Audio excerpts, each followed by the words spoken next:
Hello everyone. Before we start, make sure to like and subscribe to the channel, and leave a comment with where you're from and what time you're watching. That way, YouTube will keep showing you stories just like this one. Now, let's begin.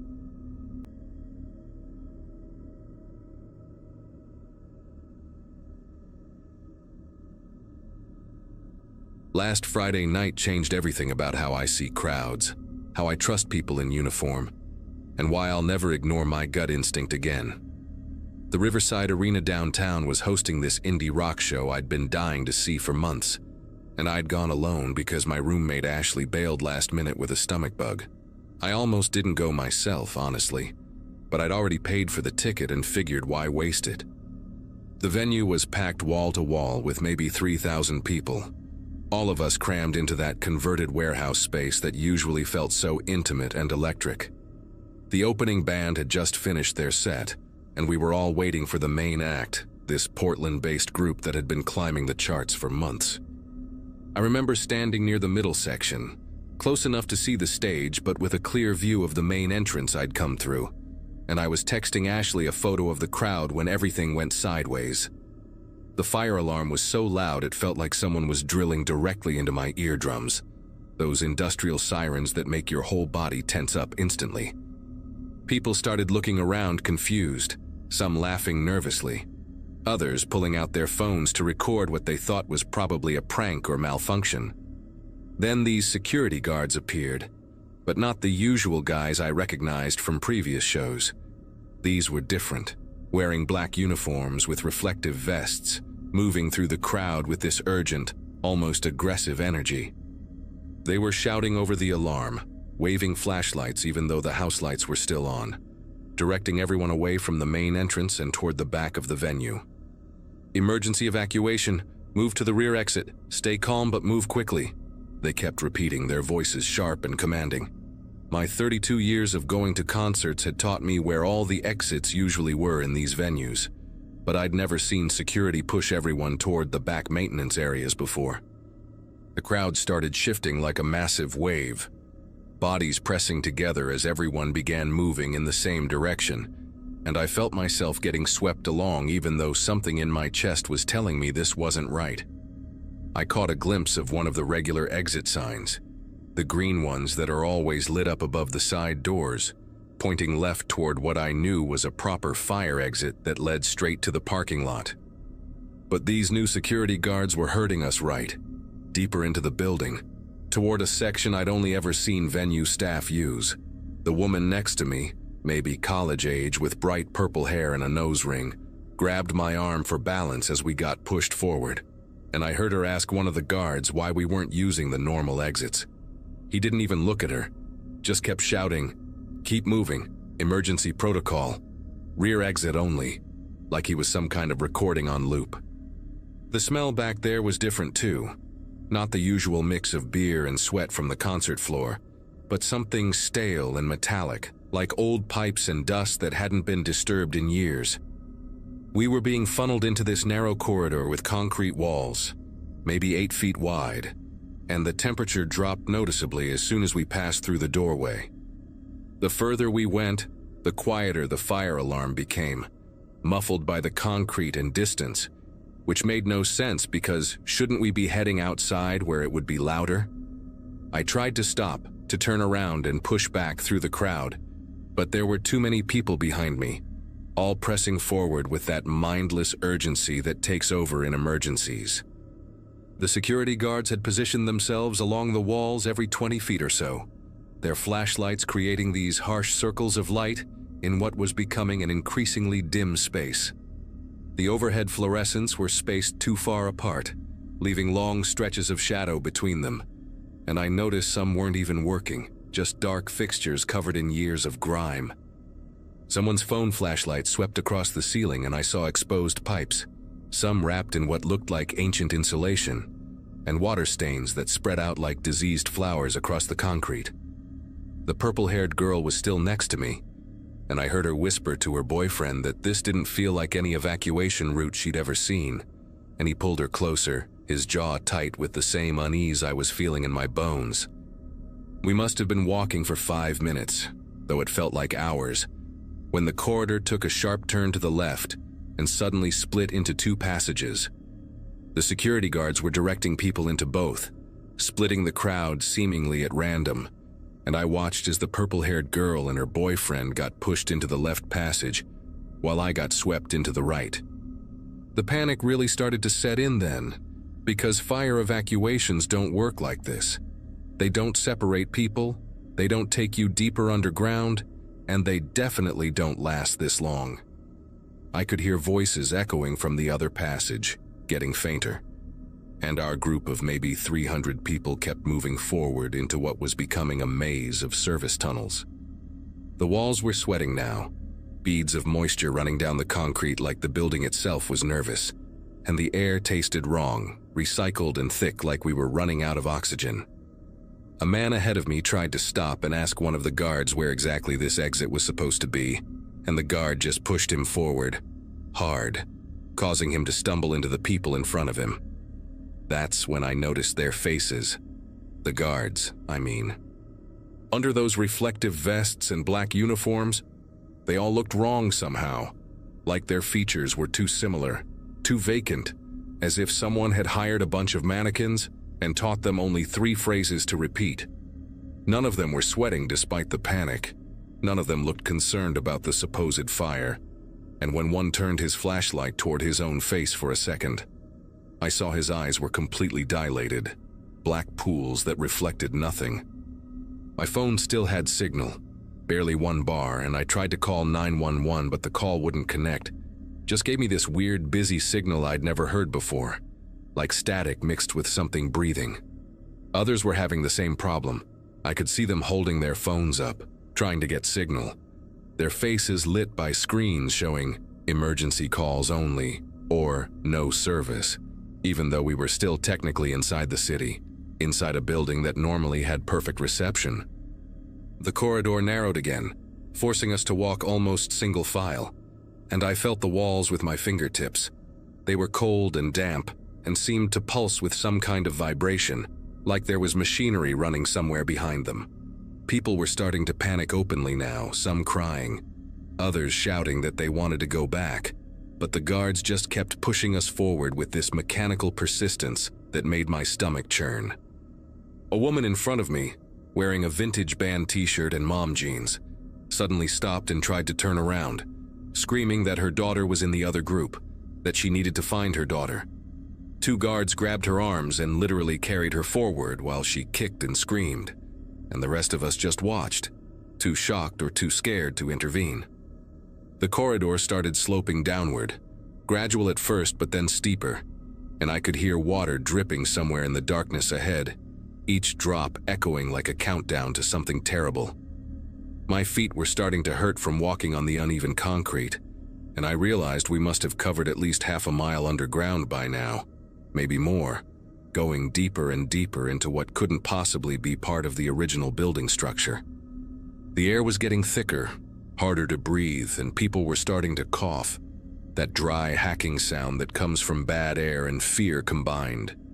Then the lights went out completely, all at once, like someone had thrown a switch.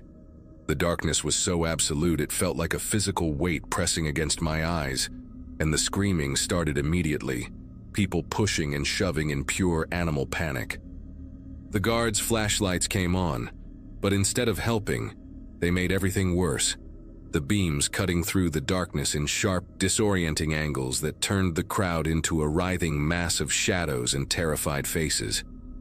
Someone fell near me and got trampled. I heard them crying out but couldn't see them, couldn't help them, could only keep moving forward or risk being crushed myself. The guards started chanting something in unison, not in English, not in any language I recognized, their voices harmonizing in this low, thrumming rhythm that seemed to make the walls vibrate even more. And then, suddenly there were doors, heavy metal doors slamming shut behind us with definitive bangs that echoed through the tunnel like gunshots. I heard them closing in sequence, boom, boom, boom, cutting off any possibility of retreat, and someone near me started praying, their voice high and desperate in the darkness. The chanting from the guards stopped abruptly, and in the silence that followed, I could hear hundreds of people breathing, whimpering, shuffling in the dark like we were all trapped in the belly of some massive beast. Then new lights flickered on, but these weren't the harsh fluorescents from before.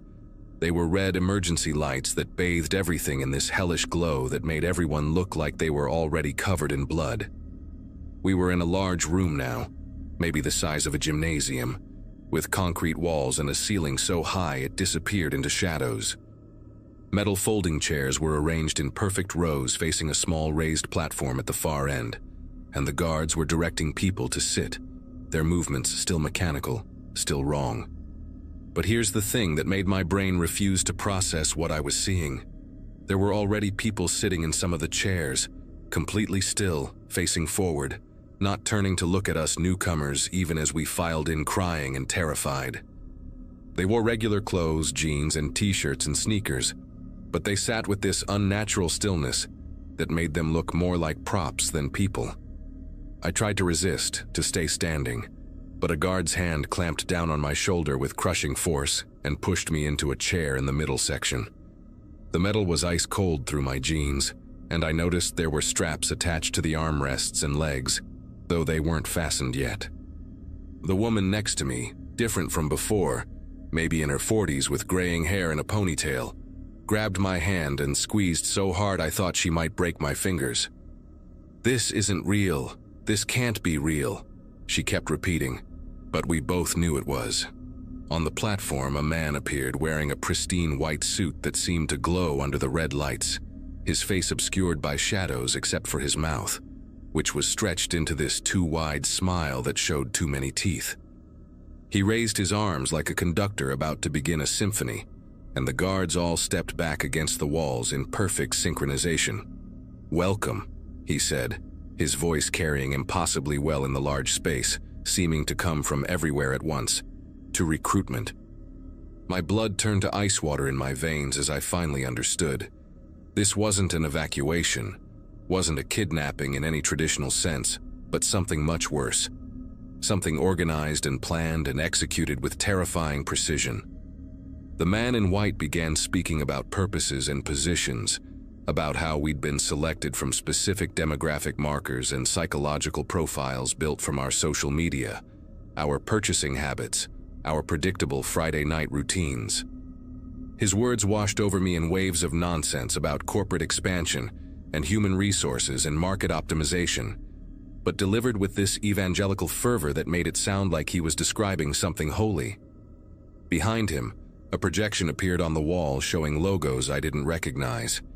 Companies with names like Nexus Solutions and Paradigm Collective, corporate speak that meant nothing and everything. The still people in the chairs around us began to move their heads in unison, turning to look at us newcomers, and their eyes were empty, pupils blown wide just like the guards, their faces slack with whatever had been done to them. The woman still clutching my hand suddenly let go and stood up, her movements jerky like a marionette, and she walked to the front of the room and sat in one of the empty chairs in the first row, facing forward, going completely still. Others were doing the same, getting up one by one and finding empty seats closer to the platform, and I realized with growing horror that something in the air, maybe in the lights, maybe in his voice, was doing something to us. But then the real fire alarm went off. Not the fake one from before, but the actual building system, high and sharp and accompanied by the sprinkler system activating throughout the complex above us. The man in white's smile faltered for just a second, and the guards looked at each other with the first sign of confusion I'd seen from them. Water started seeping through cracks in the ceiling, and real smoke began filtering down through the ventilation system. Someone had set an actual fire, maybe on purpose, maybe by accident, but it broke whatever spell was being woven in that room. People started standing up, not in that puppet-like way, but with real panic rushing toward the doors we'd entered through. The guards tried to maintain order, but there were too many of us, and when the first person managed to break through their line, it was like a dam bursting. I ran with the crowd, pushing through the dark corridors as emergency lighting kicked in for real this time, following exit signs that hadn't been there before, or maybe I just hadn't seen them in my terror. We burst out through a loading dock into the parking lot, where fire trucks were already arriving, and I've never been so happy to see those flashing red lights that were real, attached to real emergency vehicles, with real firefighters who looked at us with genuine concern and confusion about why 300 people were pouring out of a supposedly empty section of the building. The official story was that someone had pulled a false alarm during the concert as a prank, causing a stampede that led us into restricted areas where we got lost in the service tunnels until the real fire started. The venue was shut down for fire code violations, and everyone got their ticket money refunded. But here's what haunts me. Out of the 3,000 people at that concert, only about 300 of us made it out of those tunnels. The others, including the purple-haired girl and her boyfriend, were never found. The police said they must have evacuated through different exits, but no security footage exists from that night, all mysteriously corrupted or erased. The security company that supposedly handled the evacuation doesn't exist in any business registry. Those corporations the man mentioned, Nexus Solutions and Paradigm Collective, they're real, they're massive, and they're connected to dozens of entertainment venues across the country. I've tried to warn people online, but my posts get deleted within hours, and twice now I've noticed men in black uniforms standing across from my apartment building, just watching. I moved cities, changed my phone number, deleted all my social media, but sometimes I still hear that chanting in my dreams, and I know they're still out there, still recruiting, still using concerts and crowds, and our need for entertainment to select and collect whatever they need us for. I don't go to shows anymore, don't go to movies, don't go anywhere with crowds and single exits, because now I know that sometimes the real danger isn't fire or stampedes or any normal emergency. It's the people who pretend to save you while leading you straight into something that has no name but definitely has a purpose. And that purpose involves turning regular people into those empty-eyed puppets sitting silent in rows, waiting for instructions that, hopefully, thankfully, never came for me.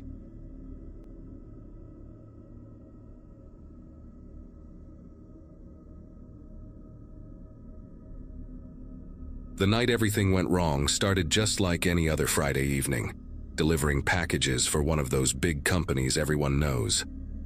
My route that particular evening in late November had me covering the southeastern district, mostly residential neighborhoods and a few office complexes that stayed open late. The van felt like a second home after 2 years of doing this job, with its familiar smell of cardboard and that one squeaky wheel that sang whenever I turned left. By 11:30 that night, I had just one package left to deliver, some electronics going to an address way out near the old factories. My wife Jessica had texted me earlier, asking when I'd be home because our daughter Lily couldn't sleep without her bedtime story from Daddy. I remember texting back that I'd be there by midnight, maybe 12:30 at the latest if traffic was bad. 34 years on this earth and I'd never broken a promise to my little girl. Wasn't about to start now. The highway stretched out ahead of me like a black ribbon, those orange streetlights creating little pools of light every 100 feet or so.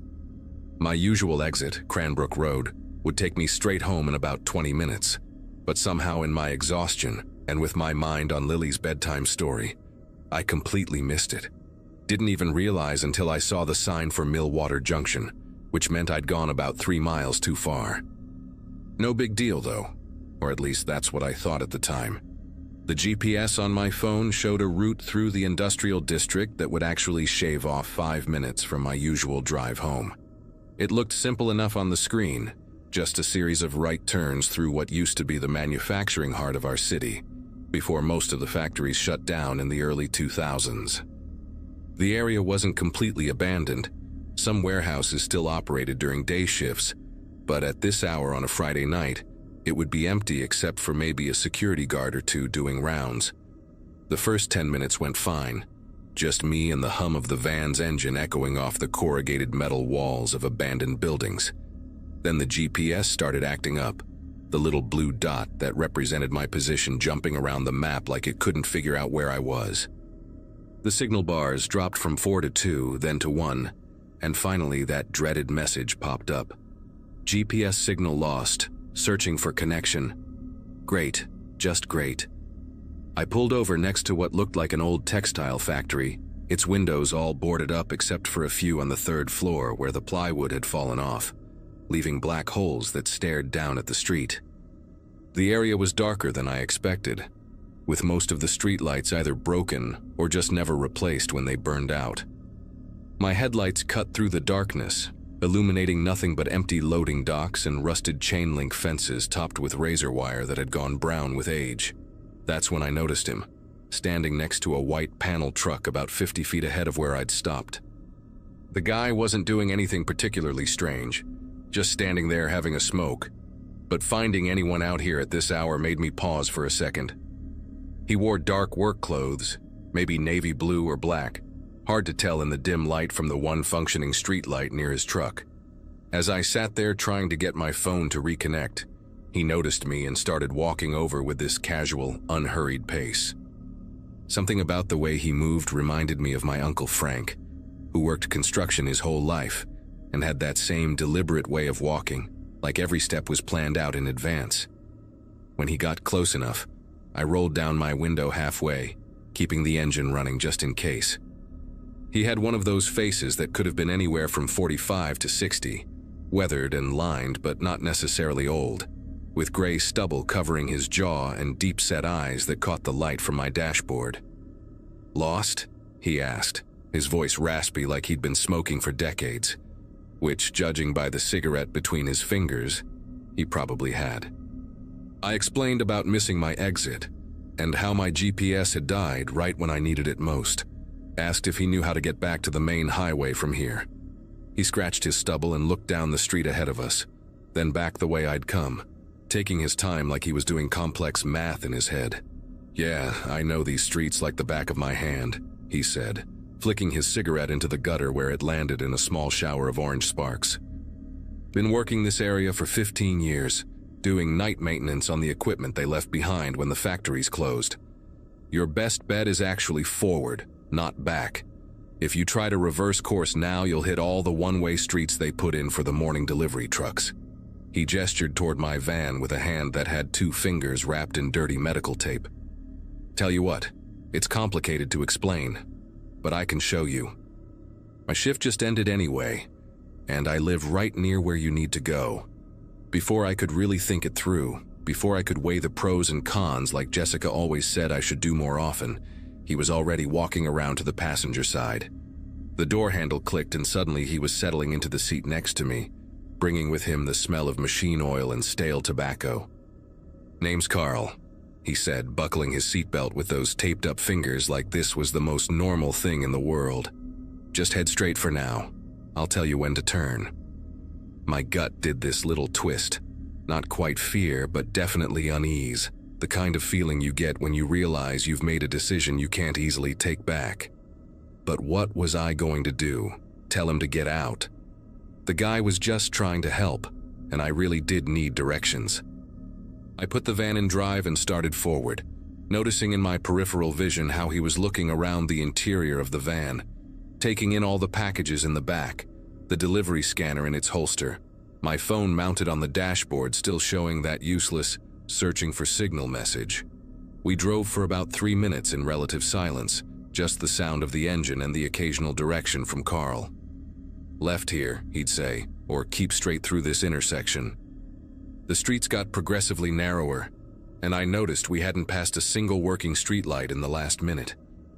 The buildings seemed to press in closer, old loading bays and service entrances creating dark recesses where anything could be hiding. Then Carl said something that made my chest tighten. "You know, most drivers don't come through here anymore. Not since that thing with the other delivery guy a few months back." He let that hang in the air while directing me to take another right turn. "What thing?" I asked, trying to keep my voice casual even though warning bells were going off in my head. Carl chuckled, this low sound that didn't contain any actual humor. "Oh, nothing proven. Guy just disappeared one night, found his van 2 weeks later parked in one of these old lots. Still had all the packages in it, nothing stolen, just no driver." He pointed ahead to a fork in the road I hadn't noticed. "Bear left here, trust me." The word trust coming out of his mouth felt wrong somehow. like when someone says honestly right before they lie to you. Every turn we made seemed to take us deeper into this maze of abandoned buildings and dead-end service roads. When I glanced at the clock on the dashboard, it showed 11:47, and I realized we'd been driving for almost 10 minutes but hadn't seen a single sign pointing toward the highway. "Hey, Carl," I started, trying to keep any accusation out of my voice. "Shouldn't we have hit a main road by now?" He shifted in his seat, the vinyl creaking under his weight, and I caught him looking at the lock button on his door. "These old industrial routes are tricky," he said, but there was something different in his tone now, less helpful stranger and more like someone working hard to sound convincing. "Just a little further. Take this next right." But when I looked where he was pointing, all I saw was an alley barely wide enough for the van, with walls so close on either side that I wouldn't be able to open my door if I needed to get out quickly. I stopped the van right there, didn't even pull to the side, just hit the brakes in the middle of the empty street. "I'm not going down there," I said, surprising myself with how firm my voice came out. "This isn't the way to the highway, Carl.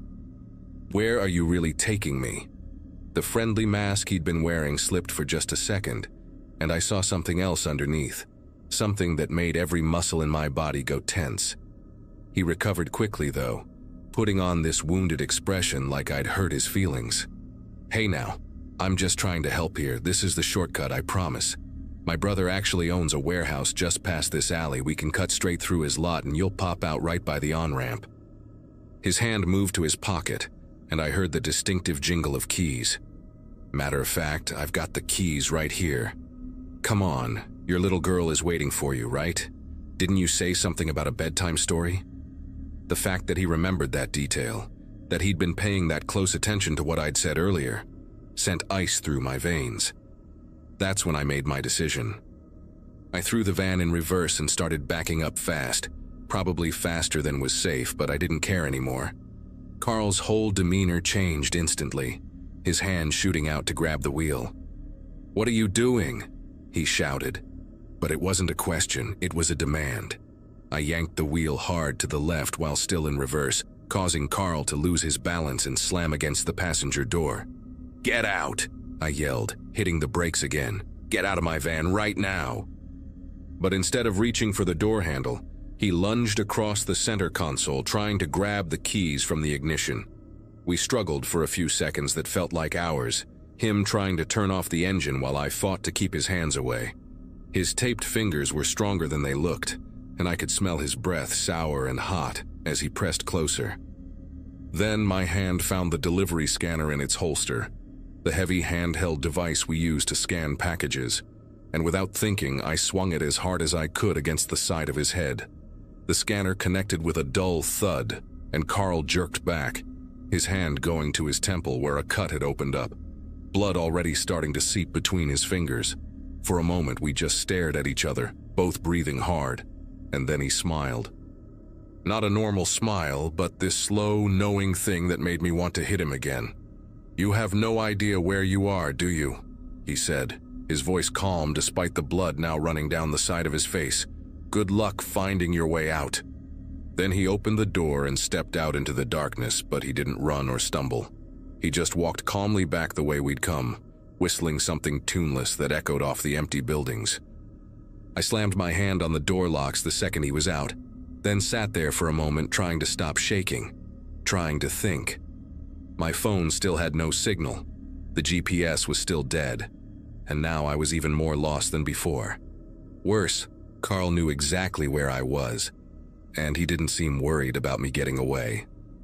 I spent the next 2 hours driving through those dark streets, taking random turns, trying to find any landmark I recognized or any sign pointing toward civilization. Every shadow looked like Carl. Every distant sound made me check the mirrors. Twice I thought I saw his white panel truck in the distance, always just far enough away that I couldn't be sure. Finally, around 2 in the morning, I spotted the glow of a 24-hour gas station in the distance and practically cried with relief. When I pulled in, the attendant took one look at me and asked if I needed him to call the police. I told him I'd gotten lost and had some trouble with a stranger, kept it vague because how could I explain what had really happened? He let me use the station's landline to call Jessica, and when I heard her sleepy, worried voice asking where I was, I nearly broke down completely.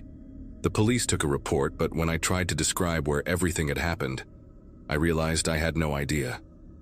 The officer said they'd had similar reports before about that area. People getting led deeper into the industrial district by someone offering help, though nobody could ever prove anything criminal had actually happened.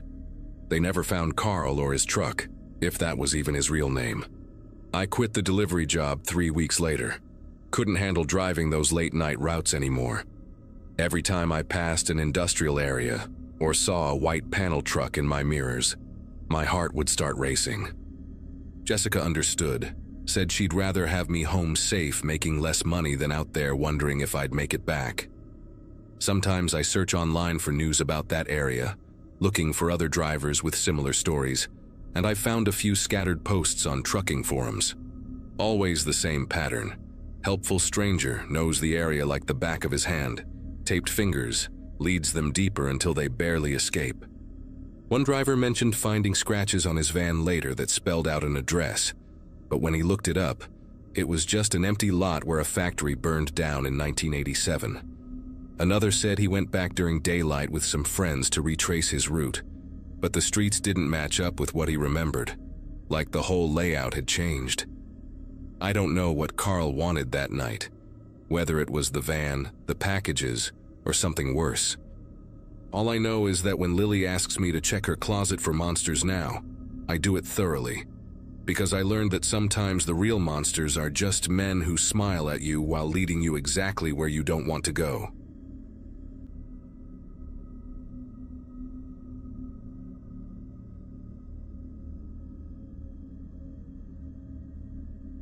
My boyfriend Nathan had been gone for maybe 2 hours when everything went sideways that Saturday in August. We'd been living together in Denver since June, sharing this apartment near Washington Park, where you could hear the trains at night and smell bread from the bakery downstairs every morning. Nathan handled logistics for a medical supply company. Basically meant he drove all over Colorado, checking warehouses and dealing with shipping problems. And that morning, Phoenix called about some emergency with their inventory system. Before he left, practically running out the door with his coffee still on the counter, he asked me to do him this favor: pick up a package from his friend Tom's house in Aurora. Said they'd been negotiating about these vintage baseball cards for months, already paid for, just needed someone to grab them. The address he texted me led to this neighborhood 40 minutes away where the GPS kept losing signal, and the street names didn't follow any pattern I could figure out. Tom's house sat at the end of Sycamore Court like it was hiding from the rest of the world, surrounded by these massive cottonwood trees that blocked most of the sunlight, even at noon. The whole street felt abandoned, newspapers yellowing in driveways, lawns growing wild with dandelions and crabgrass, mailboxes stuffed so full the doors wouldn't close. His place stood out because everything was too neat, too deliberate. Perfectly trimmed hedges in perfect squares, a driveway without a single oil stain, and these wind chimes hanging from the porch ceiling that must have cost a fortune. Crystal and copper and some kind of black metal I couldn't identify. When I rang the doorbell, I heard movement inside right away, but nobody came to the door for several minutes. Just footsteps going back and forth, cabinets slamming, what sounded like books being moved around, until finally the locks turned. 3 of them, one after another. And this man appeared wearing clothes that belonged at a business meeting, not a Saturday afternoon. Tom looked nothing like what Nathan had described. Instead of the beer-belly contractor type I expected, here stood this thin guy, maybe mid-40s, with shoulders that curved forward like he spent his whole life hunched over something small and detailed. His hair was this unusual bronze color, definitely dyed but done professionally, slicked back with so much product it looked wet, and he had these pale gray eyes that never seemed to blink at the normal rate. The handshake he offered felt wrong somehow, his palm completely dry but cold, like he'd been holding ice cubes, and he held on for maybe 2 seconds longer than comfortable, studying my face like he was memorizing it. He said Nathan had told him all about me, which was weird because Nathan barely mentioned Tom except for the baseball card thing. And then he insisted I come inside while he got the package ready, said it would just take a minute to wrap it properly. The inside of his house made even less sense than the outside. Every wall painted this flat beige that seemed to absorb light instead of reflecting it. No photos anywhere, no decorations except for these identical bronze sculptures on every surface that looked like twisted wire, formed into shapes that hurt to stare at too long. The living room had plastic covers on all the furniture like my grandmother used to have, but the plastic looked brand new, still had creases from the packaging, and underneath I could see dark green couches that probably cost more than my car. Tom disappeared down a hallway, telling me to make myself comfortable, and I heard him on the phone with someone, speaking too quietly to make out the words, but the tone sounded urgent, almost angry. Lots of short, clipped sentences that ended with these long pauses. About 10 minutes passed before Tom came back, carrying not a package but a silver tray with coffee and these small sandwiches cut into perfect triangles, the crusts removed like something from a fancy hotel. He set it down on the coffee table, which made this hollow sound like it was completely empty inside, and told me the package was still being prepared upstairs. His business partner was wrapping it specially since the cards were so valuable. The coffee tasted strange. Not bad exactly, but like it had something else mixed in. Maybe hazelnut or vanilla, but not quite either. And Tom watched me drink it with this intensity that made me take smaller sips than normal. He started asking questions about Nathan and me, how we met, where I worked, if my family lived nearby, did anybody know I was here today. That last one made me put the cup down because who asks something like that when you're just picking up baseball cards? The air in the room started feeling thicker, heavier, like before a storm but inside the house, and I noticed Tom had positioned himself between me and the front door without making it obvious, just casually standing there while he talked about how Nathan was smart to send me instead of coming himself. He said Nathan understood the situation perfectly, which made no sense because what situation could there be with baseball cards? And then he pulled out his phone to show me something. Except what appeared on the screen wasn't cards, but photos of documents, shipping manifests with highlighted sections, customs forms with Nathan's signature at the bottom. My phone buzzed in my pocket. Nathan calling. But when I reached for it, Tom shook his head slowly and said we needed to discuss what I was really here to pick up, because apparently Nathan hadn't been honest with either of us, and now I was what he called a liability in motion, whatever that meant. Tom walked to the window and pulled the curtains closed, even though it was barely 2 in the afternoon, the room dropping into this yellowish darkness from a single lamp with a shade that looked like human skin, all translucent and veined. He explained that Nathan's job wasn't just logistics. He'd been moving packages through the medical supply chain that contained things that weren't medical supplies, using his legitimate routes to hide shipments of pills that came from somewhere outside the country. The documents on his phone showed Nathan's signature on forms for containers that supposedly held syringes and gauze, but actually contained thousands of unmarked tablets, the kind that people were dying from all over Colorado. Tom said he used to handle the financial side until he realized Nathan was skimming, taking product for himself or selling it to other buyers, and now there were people asking questions, dangerous people who didn't accept excuses or believe in coincidences. My phone kept buzzing and Tom finally let me answer it, but he stayed close enough that I could smell his cologne, something medicinal and sharp like rubbing alcohol mixed with pine. Nathan's voice came through immediately, asking if I'd gotten the package yet, telling me to leave right now, don't drink anything Tom offered, just get out and drive home. But Tom grabbed the phone and put it on speaker so we could all hear. The two of them started arguing, Nathan insisting Tom was lying about everything, that he was paranoid and delusional from sampling his own product, while Tom kept repeating these numbers, dates, amounts, shipment codes, that made Nathan go quiet. Then Nathan said something that made my whole body go rigid. He told Tom that if anything happened to me, he'd already arranged for certain information to reach the authorities, that I was his insurance policy, which apparently was news to both Tom and me. Tom's face changed completely when he heard that, his polite mask slipping to show something underneath that reminded me of those nature documentaries where the snake goes perfectly still right before it strikes. He walked to the front door and turned the deadbolt, then another lock I hadn't noticed before, one that required a key from both sides, and he slipped that key into his shirt pocket while maintaining eye contact with me the whole time. On the phone, Nathan started yelling, saying he was calling the police, but Tom just laughed, this quiet, breathy sound that was somehow worse than screaming, and said Nathan wouldn't do that unless he wanted to explain the $300,000 in cash hidden in our apartment, money that apparently came from the sales Nathan had been making on the side. I didn't know about any money, had never seen anything like that in our place, but the silence on Nathan's end told me Tom wasn't lying about this part. The room felt smaller suddenly, like the walls had moved in while we were talking, and I realized my arms and legs felt heavy, sluggish, like trying to move through water.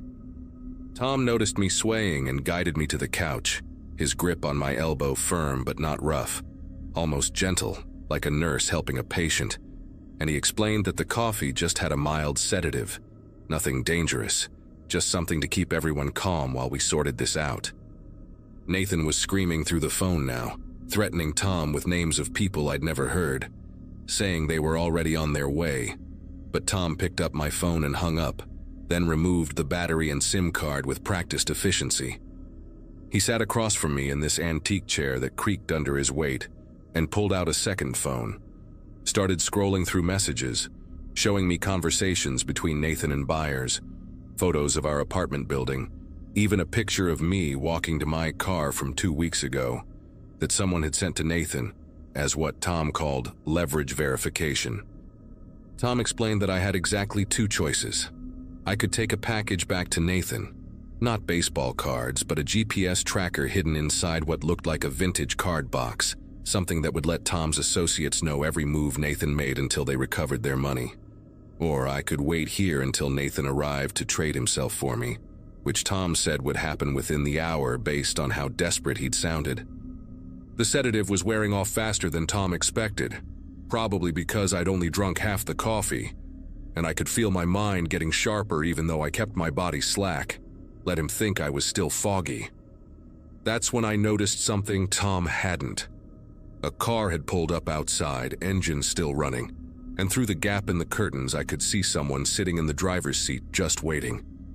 Tom's phone rang and he walked to the kitchen to answer it, speaking in Spanish this time, agitated, lots of no, and what sounded like excuses, and I realized whoever was outside wasn't with Tom. The moment Tom turned his back, I forced myself up from the couch, my legs barely cooperating but adrenaline helping, and stumbled toward the back of the house where I'd seen a sliding door earlier. Tom heard me moving and came running back, but I'd already reached the door, was fumbling with the lock when he grabbed my wrist, not violent but firm, saying I was making a mistake, that whoever was outside wasn't there to help me but to clean up Nathan's mess permanently.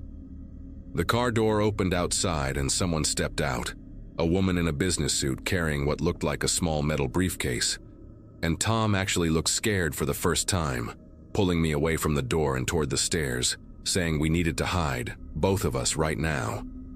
But I didn't trust him any more than I trusted Nathan at that point, so when he loosened his grip to lock the sliding door, I grabbed one of those bronze sculptures and swung it at the window beside the door, shattering it completely, the sound like an explosion in the quiet house, and I squeezed through the opening, feeling glass tear my jacket, cutting my hands. But I kept going, running through his backyard toward the fence while behind me, Tom yelled something about not letting her see me. But it was too late. I was already climbing over, dropping into the neighbor's yard, their dog barking like crazy, as I ran between houses toward the street. My car was parked 3 houses down and I sprinted toward it, keys already in my hand, blood from the cuts making them slippery. And I could hear footsteps behind me, not running but walking fast, confident, like whoever it was knew I couldn't get away. The engine started on the first try and I reversed out so fast I clipped someone's trash cans, sending them rolling into the street. But I didn't stop, just threw it in drive and floored it out of that neighborhood. In the rearview mirror I saw the woman in the suit standing in the middle of the road, not chasing, just watching me leave. And she was holding something up. My wallet, which must have fallen out during the escape, meaning she now had my driver's license, my address, everything. I drove straight to the police station downtown, my hands leaving bloody prints on the steering wheel, and walked inside looking like I'd been attacked, which got their attention immediately. The detective who interviewed me, a woman named Reeves with gray hair pulled back tight and coffee stains on her sleeve, listened to the whole story without interrupting once, just taking notes in this little spiral notebook with handwriting so small I couldn't read it upside down. When I finished, she made some calls, sent officers to Tom's address, but they found the house completely empty. Not just no people, but no furniture, no bronze sculptures, nothing except those wind chimes still tinkling on the porch. Our apartment was different, though. They found the money exactly where Tom said it would be, wrapped in plastic and hidden inside a hole cut in the back of our bedroom closet, behind a piece of drywall Nathan had apparently removed and replaced so carefully I'd never noticed. Nathan never came home that day or any day after. His phone disconnected. His car found abandoned at a rest stop near the Wyoming border with blood on the driver's seat that turned out to be his type, but not enough to mean he was dead. The DEA got involved after that, took over the case, asked me the same questions 50 different ways, but I didn't know anything useful, just that I'd been living with a stranger for 2 years and almost died because of it.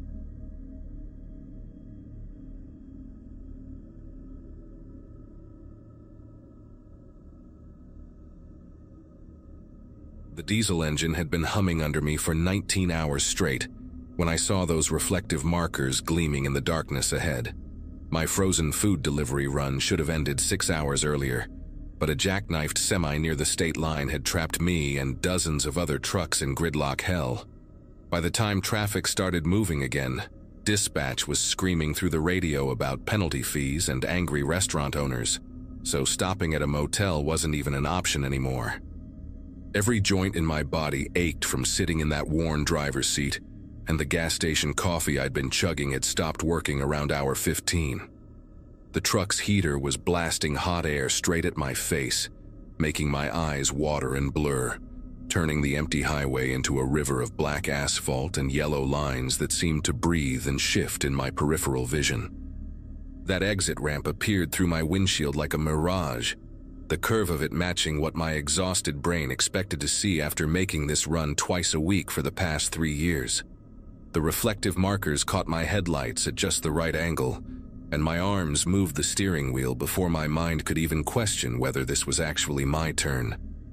The second my tires hit that side road, though, everything felt wrong. The surface was rough and uneven, making the whole cab shake and rattle in a way that should have snapped me fully awake. But exhaustion does strange things to your judgment, makes you rationalize stuff that would normally set off every alarm bell in your head. No streetlights lined this road.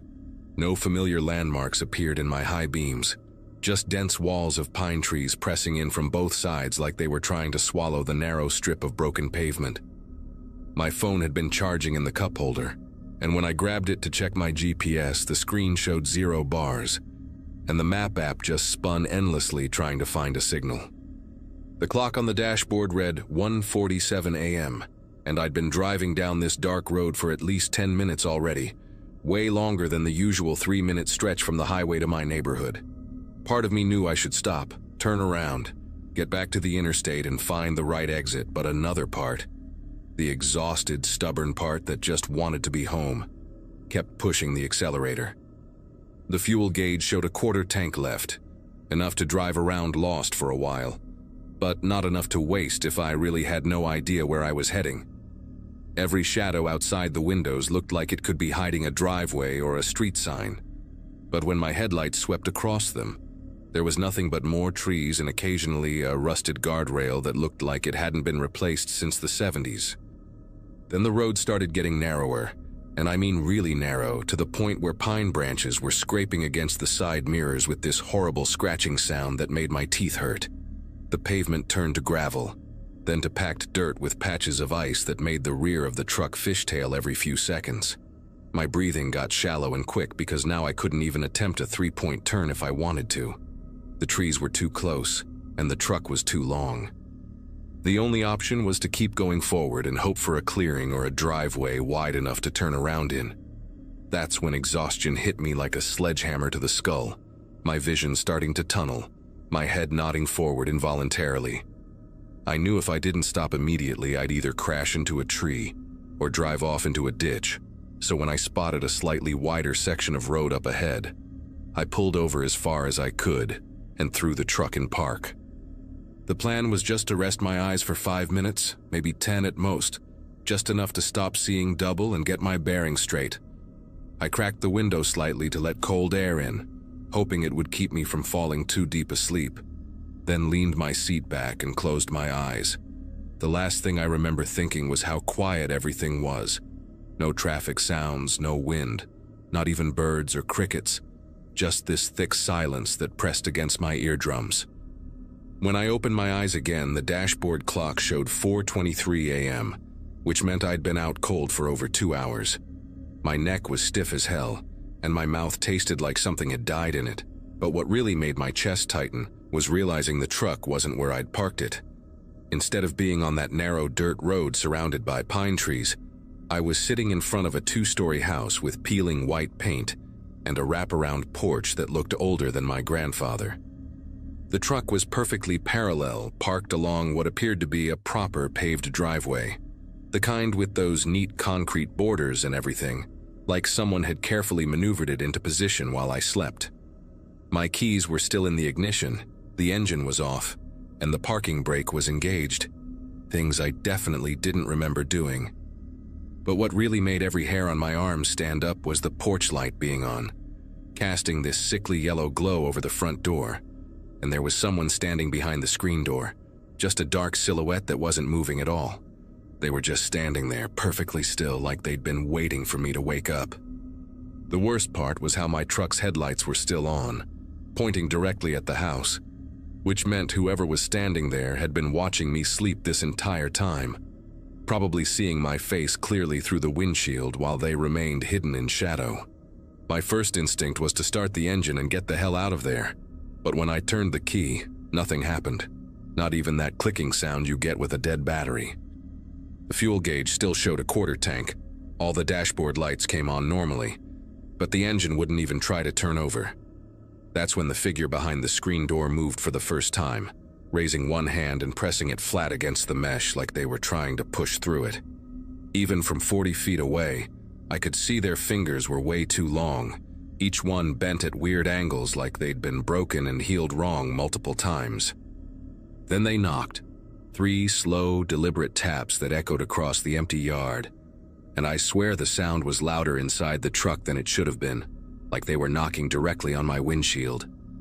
I grabbed my phone again, praying for even 1 bar of signal to call for help, but the screen wouldn't even turn on this time, completely dead despite being plugged into the charger for hours. The person behind the door knocked again. Same pattern, 3 measured taps, and then they spoke in this raspy voice that sounded like they'd been gargling gravel. "Delivery's late, but you're finally here." My manifest was sitting on the passenger seat, and when I glanced at it, trying to make sense of what was happening, I noticed something that hadn't been there before. An additional delivery address handwritten at the bottom in shaky blue ink that was still wet and smearing. The address matched the rusted numbers I could barely make out on a crooked mailbox at the end of the driveway, 4862 Millbrook Way. But here's the thing that really messed with my head. Millbrook Way was the street I grew up on, except my childhood home burned down 15 years ago. And this house, this exact house with the same peeling paint and busted porch railing, looked exactly like it did in the old photos my mom kept in our family albums. The figure pushed the screen door open with those grotesque fingers, and it made this horrible screech that sounded exactly like the door at my childhood home used to sound. My dad never fixed it, always said he'd get around to oiling those hinges next weekend. Now I could see more details in the porch light, stringy gray hair hanging past their shoulders, clothes that looked like they'd been buried in dirt and dug up again, and a face I couldn't quite focus on, like my eyes kept sliding off it whenever I tried to look directly at them. They stepped onto the porch, moving in this jerky, unnatural way, like someone was pulling them forward with invisible strings.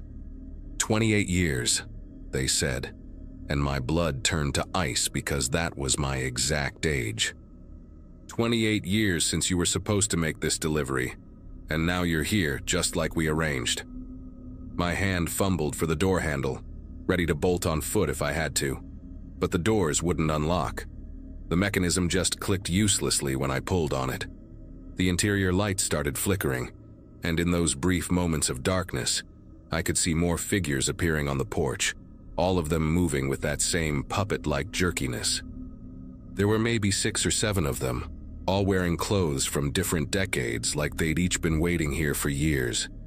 One wore a milk delivery uniform from what looked like the 1950s, another had on a postal worker outfit that was rotting at the seams, and there was even someone in a pizza delivery shirt from a chain that went out of business when I was a kid. They all stood there, swaying slightly, and then they all spoke in unison with that same gravelly voice. Every road leads here eventually, when you're tired enough to take the turn. Panic gave me strength I didn't know I had left, and I slammed my shoulder into the driver's door hard enough to pop something in my shoulder socket. The door burst open and I tumbled out onto the cold driveway, scrambling to my feet as those things started moving down the porch steps toward me. But the moment my boots hit the ground, everything changed. The house started to shimmer and fade like heat waves rising off hot asphalt. The figures dissolved into wisps of fog, and suddenly I was standing in an empty lot full of charred foundation stones and blackened timber. My truck was parked right where my old bedroom used to be, engine running smooth as silk, like nothing had ever been wrong with it. The dashboard clock showed 4:31 a.m., and when I looked at my phone, it was working perfectly with full battery and 3 bars of signal, showing my location as the vacant lot at 4862 Millbrook Way. The real one, the one that had been empty since the fire that killed the previous owners back in 1995. I got back in that truck and drove straight home without stopping, didn't even care that I was technically stealing company property by not returning to the depot first. When I checked the manifest later, that handwritten address was gone, just blank paper where it had been. I quit that job the next morning, didn't even give notice, just dropped the keys in the mail slot and never went back. The company called a few times asking about the missing hours in my delivery log and why the GPS showed my truck stationary at an address that didn't exist for over 2 hours. But I never answered. Sometimes I drive past that empty lot where my childhood home used to be, and there's nothing there but weeds and broken concrete. But once, just once, about 6 months later, I saw another delivery truck parked there at dawn. Driver slumped over the wheel, and I wanted to wake them up, warn them, but I kept driving because I knew, somehow I just knew, that whatever uses that place as bait only works when you're exhausted enough to see what isn't really there, or maybe to see what's more real than anything else.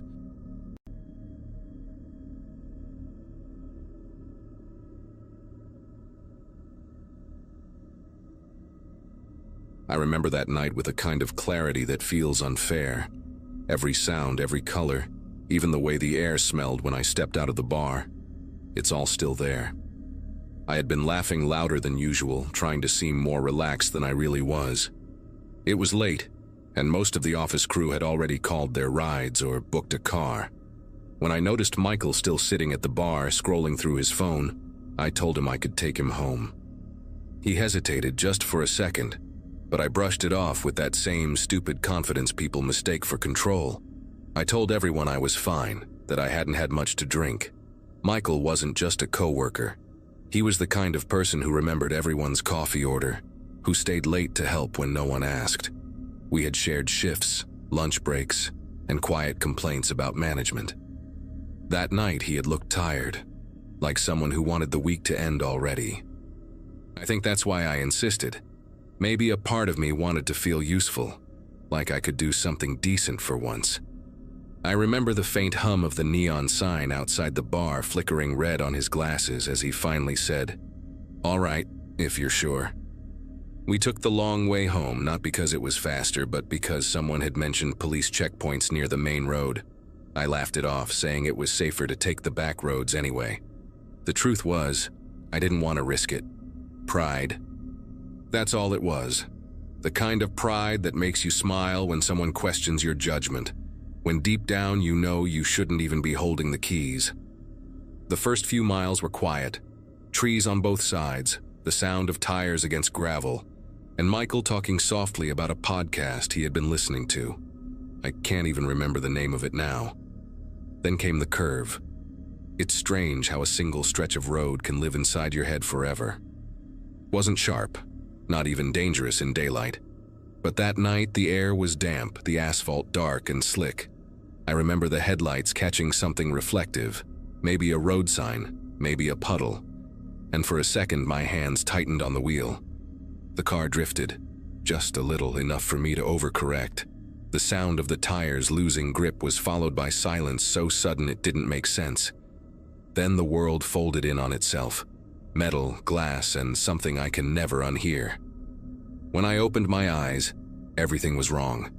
The windshield was gone, the radio was still playing, and the smell of burnt rubber mixed with something metallic that made me want to be sick. The world outside looked tilted, like the trees were leaning in to stare. My seatbelt had locked so hard that it felt like my ribs had been clamped. Michael was quiet beside me, his head turned slightly as if he had just fallen asleep. I called his name once, then again, but the sound came out like a whisper I didn't recognize as my own. There was no response, not even the smallest movement. People talk about adrenaline, how it keeps you from feeling pain, but that night, it felt more like I had been separated from myself entirely. I remember stumbling out of the car, barefoot, the gravel cutting into my feet, and just standing there. The road stretched behind us, empty and black. The only light came from one of the car's headlights, still glowing weakly through the steam rising from the hood. I kept expecting to see another car come by, someone who could help, but no one did. It was like that road had disappeared from the map just for us. When the first responder arrived, a local deputy, I think, I was sitting in the grass, hugging my knees. He asked me questions I couldn't answer. How fast were you going? Did you have anything to drink tonight? I remember shaking my head automatically, even though we both knew the truth was sitting heavy in the air between us. They covered Michael with a blanket that looked too clean, too white for that place. The sound of the zipper when they put him in the body bag didn't belong in the world.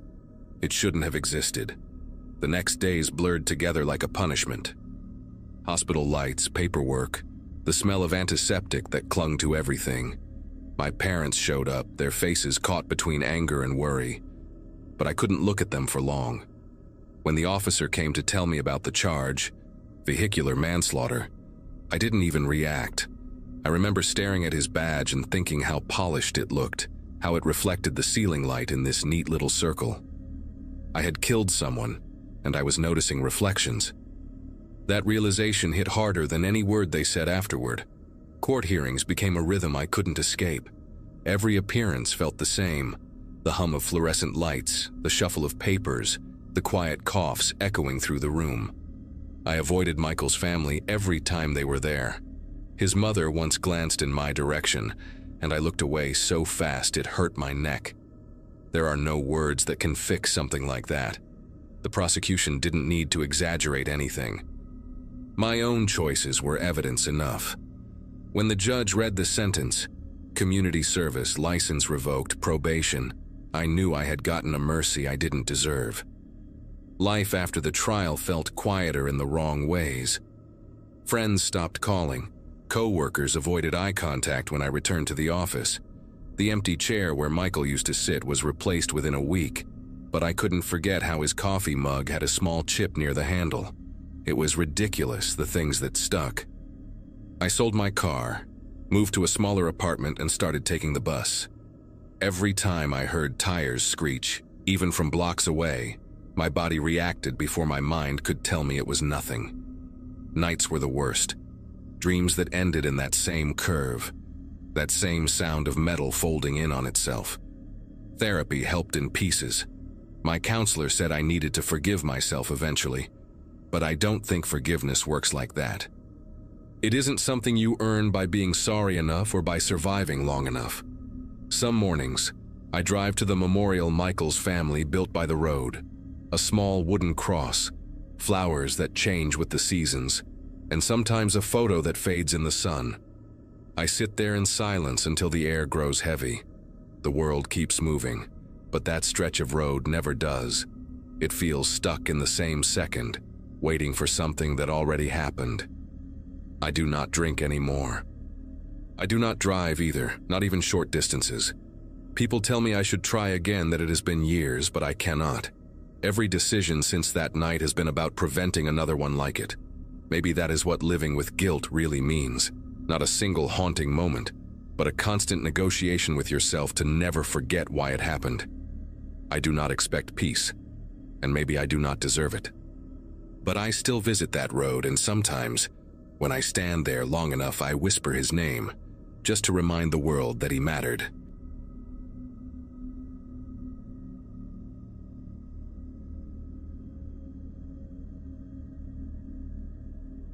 It had been a long weekend, the kind that drains you in a good way. A mix of bad coffee, gas station snacks, and hours of pointless conversations. My friend Ryan and I were heading back to campus after spending 2 days in the mountains. It was close to midnight when we decided to take a detour. Ryan claimed it would shave off almost an hour if we cut through an old rural road that barely appeared on the GPS. I remember hesitating, watching the black stretch of road vanish into the trees, but we were tired and wanted to get home before dawn. That road felt different from the rest. There were no houses, no street lights, not even the hum of other cars. Just the sound of gravel under the tires and the steady rhythm of the wipers scraping against a thin drizzle.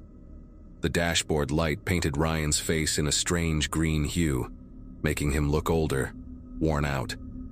He kept glancing at the fuel gauge, muttering that we'd make it fine. I tried to joke about horror movies starting this way, but even my laugh sounded forced. The air got colder as we climbed a gentle slope. My phone had lost signal miles ago, and the only light came from the headlights cutting through the mist. I noticed a shape on the side of the road, small, moving, hard to make out. Before I could say anything, Ryan hit the brakes. The thud that followed didn't sound like an animal. It was heavy, final, followed by a dull scrape beneath the bumper. For a second, neither of us spoke. The silence after the impact was worse than the sound itself. Ryan jumped out first. I stayed inside, gripping the seatbelt, trying to convince myself we had hit a deer. He shouted something I couldn't hear, so I stepped out. The smell of wet asphalt and iron filled the air. I saw the shape, pale, motionless, lying twisted near the ditch. It looked like a man, not an animal. His legs were bent wrong, and there was a torn jacket half soaked in mud. My brain refused to accept it. Ryan kept repeating that we couldn't stay, that no one would believe us if we called the police from an isolated road at midnight. We dragged the body off the road without saying a word. My hands were numb, but not from the cold. I remember the weight of his arm as it slipped from my grip, the sound of his jacket brushing against the gravel. Ryan kept whispering that it was the only way, that if anyone drove by and saw us, it would look worse than it was. We pushed him into the ditch, and I caught a glimpse of his face, half covered in mud, one eye open. It didn't look like a person anymore, just something broken and empty. I forced myself to look away. The drive after that felt endless. Neither of us spoke. The rain got heavier, washing away the blood that had splattered on the hood. Every time the wipers moved, I saw flashes of that face in the streaked glass. Ryan's jaw was clenched so tight it looked painful. He said he would take the car to a friend's garage the next morning, get the bumper fixed, and no one would ever know. I wanted to believe him, but I could still smell the metallic air every time I breathed in. Sleep that night felt impossible. 2 days later, the sound of knocking woke me up before sunrise. When I looked out my window, there was a police cruiser parked by the curb. My chest tightened as I watched 2 officers walk toward Ryan's house across the street. We had grown up in the same neighborhood, just a few houses apart. They talked to him for a while, then one of them pointed toward my place. Moments later, there was a knock on my own door. The officer said they were investigating a hit and run on that same road we had taken. A man had been found dead in a ditch. The words barely made sense as he spoke them. He said the man had survived a motorcycle crash and was trying to crawl for help when we hit him. The security camera at a small gas station had caught our car passing through minutes before the incident. They wanted both of us to come down to the station for questioning. Ryan looked like a ghost when we saw each other there. He kept rubbing his temples, muttering that it was an accident. The detective didn't say much, but his expression said everything. He knew we had seen that it was a man. Ryan was charged first. His fingerprints were found on the hood, and the paint samples matched the traces from the victim's clothes. When they questioned me, I told them the truth, at least most of it. I said we thought it was an animal, that everything happened too fast. They wrote it all down without looking up. When the interview ended, the officer said something that stuck with me. Panic doesn't erase responsibility. Those words played over and over in my head for days afterward, louder than any siren could have been. The media got hold of the story soon after. Headlines called it a tragic accident, but online, people had their own version. Two careless students who ran from what they'd done. My phone filled with messages from classmates pretending to check in just to get details. Ryan stopped answering my calls. His parents moved him out of the dorms before the semester ended. I kept going to class, pretending to focus, but every time a car passed too close, I flinched. Every night, I heard the sound of that impact in my dreams. Months went by and the case faded from the news. Ryan's lawyer managed to negotiate a plea deal. I was classified as a witness, not an accomplice, but it did not feel like I deserved the distance that label gave me. I avoided that road whenever I drove home. One evening, I took the long route through the city, and still, at one stoplight, I saw a man on the shoulder, limping under the flickering yellow light. It was just a stranger, probably someone fixing his car, but I could not breathe until the light turned green. Even now, years later, I still think about that night. I sometimes wonder if the man we hit had seen our headlights coming, if he raised his hand, hoping we would stop. I never asked the police for details. I did not want to know his name or the town he was from. It feels wrong to attach a full story to someone whose ending I helped write. The truth is, the silence afterward was not just fear. It was shame, the kind that lingers long after punishment ends.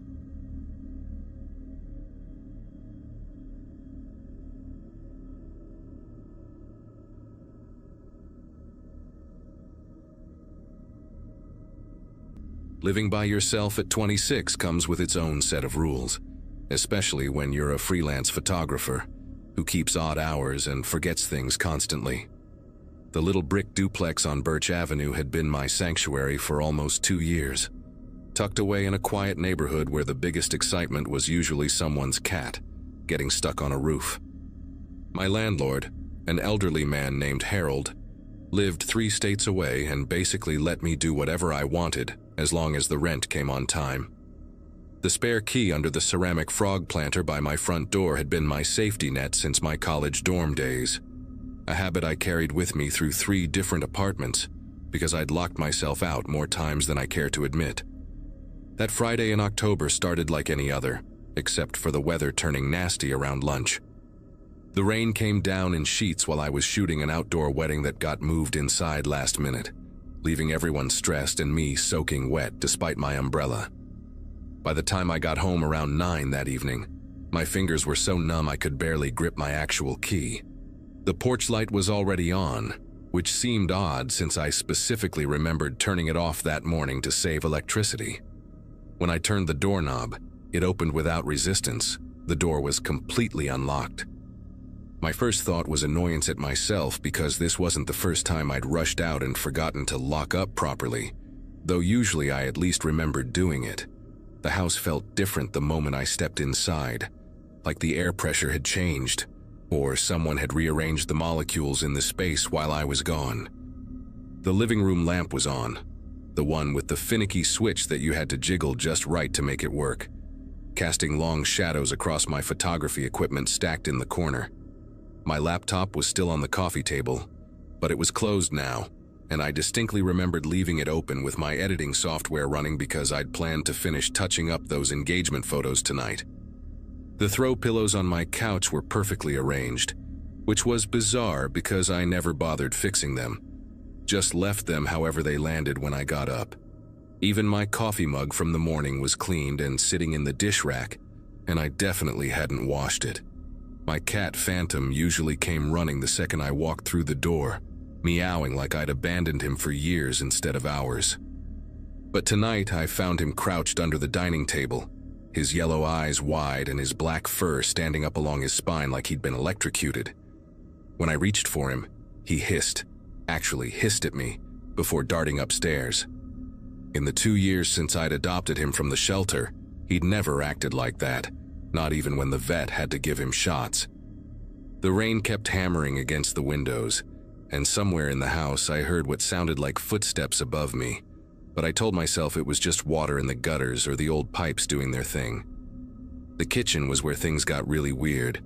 Every single cabinet door was open about 3 inches, not thrown wide, just cracked uniformly like someone had gone through checking what was inside each one. My knife block on the counter had one empty slot, the big chef's knife missing, and I knew for certain it had been there this morning because I'd used it to cut an apple. The trash can had been moved from its usual spot by the sink to the middle of the floor, and inside were things I didn't recognize: an empty can of soup I never bought, a crumpled receipt from a gas station 20 miles away, and strangest of all, a pair of latex gloves turned inside out. My appetite vanished completely, replaced by this crawling sensation across my scalp like insects were nesting in my hair. Upstairs, my bedroom door was closed, which was wrong because I always left it open for Phantom to come and go as he pleased. Through the door, I could hear something, a rhythmic sound barely audible over the storm outside.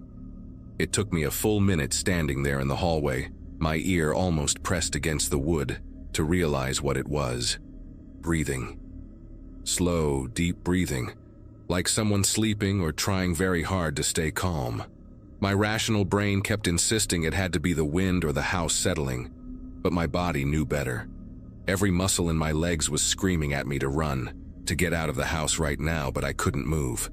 The doorknob was cold under my palm when I finally touched it, colder than it should have been, and when I started to turn it, the breathing stopped. The door swung open to reveal my bedroom exactly as I'd left it that morning, except for the man sitting on the edge of my bed. He was maybe 40, wearing a rain-soaked windbreaker and jeans, his thinning hair plastered to his skull.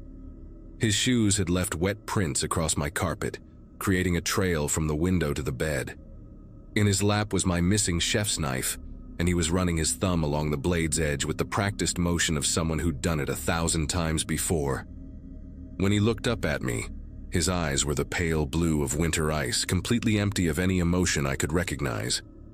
He didn't jump or act surprised to see me. Instead, he smiled, not menacing or crazy, just pleasant, like we were old friends meeting for coffee. "You're home earlier than usual," he said in this conversational tone, as if we did this every Friday night.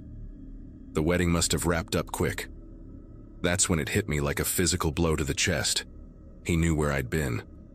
He knew my schedule. This wasn't some random break-in by a stranger who'd gotten lucky finding my spare key. This man had been watching me, learning my routines, maybe for weeks or months. The ceramic frog with the key had been slightly crooked when I'd come home, I realize now, not quite in its usual position against the planter. He stood up slowly, still holding the knife but not threatening with it, just carrying it like you'd carry a book or a phone. "I've been keeping the place tidy for you," he continued, taking a step toward me. "I noticed you're always so tired when you come home. Those dishes were piling up, and the living room needed straightening."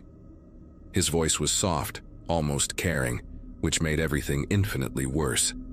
Behind me, Phantom yowled from somewhere down the hall, a sound of pure animal terror.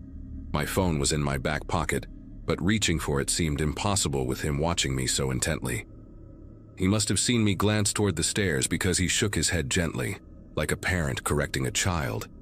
"You don't need to leave," he said, moving past me into the hallway, close enough that I could smell him. A mixture of rain, cigarette smoke, and something medicinal like cough syrup. I made soup earlier, it's still warm on the stove. You haven't been eating properly, just coffee and those protein bars. He knew what I ate. He'd been in my house when I was gone, going through my trash, my refrigerator, learning every detail of my life. My legs finally responded, and I bolted down the stairs, taking them 3 at a time, my socks sliding on the wood. Behind me, his footsteps followed. Not running, just walking steadily, unhurried. The front door was locked. Not just locked, but deadbolted from the inside, and my keys were upstairs in my camera bag. The back door through the kitchen was my only option, but when I reached it, yanking on the handle, it wouldn't budge. He'd done something to it, jammed it somehow.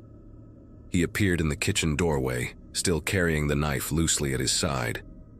"I grew up in this house," he said quietly, leaning against the door frame. "My parents owned it for 30 years before they died, and it became a rental. I still have all the original keys, even the ones to locks that were supposedly changed." He pulled out a key ring from his pocket, dozens of keys jangling together. That ceramic frog was my mother's. She kept her spare key there too. His eyes drifted around the kitchen with this nostalgic look. "You've changed so much, but I can still see how it used to be. My bedroom was upstairs where yours is now. Sometimes I come here when you're at work and just sit in there, remembering." The window above the kitchen sink was small but maybe big enough. While he was lost in his memories, talking about Sunday dinners and birthday parties that happened decades ago, I grabbed a chair and climbed up. The window was painted shut, layers and layers of old paint sealing it like cement. I slammed my elbow against the glass, shattering it, feeling the shards cut through my sleeve. The rain poured in immediately, cold and shocking. He didn't try to stop me, just watched with this disappointed expression as I cleared the broken glass with a dish towel and forced myself through the opening. I felt my ribs scraping against the frame, my hip catching on something sharp. But then, I was falling into the muddy flower bed outside. The neighbor's house was lit up next door, maybe 50 feet away. I ran barefoot through the yard, screaming for help, not caring how crazy I looked. Behind me, I heard the back door finally open. He must have unjammed it, and his calm voice calling out, "I'll see you tomorrow then." I spent that night at my neighbor's house while the police searched my home. They found evidence that he'd been coming and going for at least 6 months. Receipts hidden in the attic, a sleeping bag in the crawl space, even a journal where he'd written down my daily activities. Harold, my landlord, was shocked when they called him. He swore he'd changed all the locks when he bought the place 5 years ago. But the locksmith they brought in showed us how some of the internal mechanisms were original, probably from the 60s. The man, his name was Gregory Dalton, was arrested at his apartment the next morning, surrounded by photos of my house from every angle, including some taken from inside while I was sleeping. The ceramic frog planter turned out to be the key to everything. His mother really had owned it, and when he saw it in the same spot decades later, something in his mind had snapped. He genuinely believed he still lived there, that I was just a guest who'd stayed too long. The police found 3 other spare keys he'd made, hidden around the property in places only someone who'd grown up there would know. Inside a fake rock by the basement window, under a loose brick in the back walkway, even one in the garage rafters. I moved out the next week, staying with my sister across town until I found a new place, an apartment on the 4th floor with a doorman and security cameras everywhere. No spare keys hidden anywhere, just a digital lock with a code I change every month. Gregory got 5 years for stalking and breaking and entering, but that's not what keeps me awake at night. It's knowing that for 6 months, while I was living my life, thinking I was safe in my own home, he was there too, washing my dishes, sitting on my bed, watching me sleep. The detective told me they found over 300 photos on his computer, documenting everything from my morning coffee routine to the way I arranged my pillows at night. Sometimes I still wake up at 3 in the morning, convinced I can hear breathing that isn't mine, even though I know it's impossible. Phantom never recovered from that night. He hides under furniture whenever anyone comes to visit, and he still won't go near windows. Last week I got a letter from Gregory in prison. I didn't open it, just handed it straight to the police, but I saw my name written on the envelope in neat, careful handwriting, and underneath it, in smaller letters, "I kept the house so nice for you." They tell me he'll probably be transferred to a psychiatric facility soon, but knowing he's locked up doesn't make me feel any safer. Because now I understand that the real horror isn't the stranger who breaks into your house. It's discovering they never thought they were breaking in at all.